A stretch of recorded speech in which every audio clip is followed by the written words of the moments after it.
ఒక పెద్ద మేక బుజ్జి మేకతో చెప్పిందంట.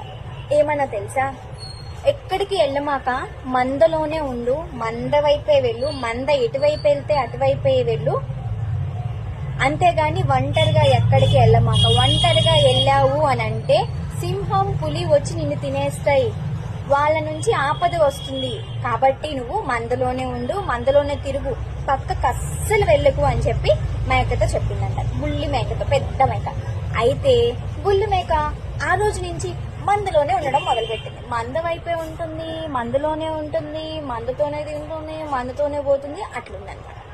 కొన్ని రోజుల తర్వాత వాళ్ళ అమ్మ కనపడడం మానేసింది.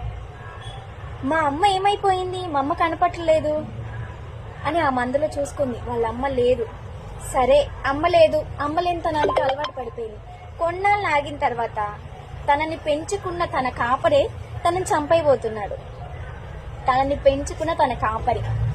అప్పుడు బుజ్జిమేక మనసులో అనుకుంది, అమ్మా ఆపద, సింహం పులి ఎక్కడి నుంచో వచ్చి ఆపద వస్తుందని చెప్పావు, కానీ మన వాళ్ళే, నన్ను పెంచుకున్న వాళ్ళే నాకు ఆపద అని చెప్పలేదు ఎందుకమ్మా నువ్వు?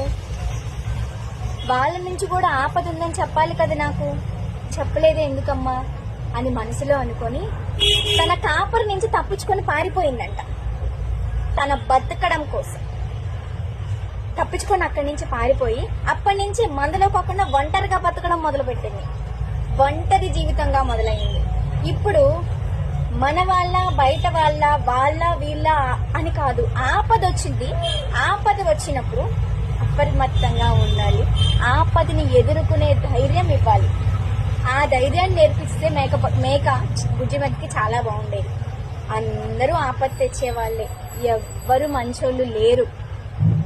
ఎవరైనా గోతిక నక్కల్లాగా ఎప్పుడు మనం ఇంకొకళ్ళ మీద పడిపోదామా, ఎప్పుడు ఇంకొకళ్ళని పిక్కు తిందామా అన్నలాంటి వాళ్ళే ఉన్నారే. కానీ ఆపద వచ్చినప్పుడు ఆదుకుందాం, ఆపదలో ఉన్నప్పుడు చేయూతనిద్దాం, ఆపద తేకూడదు.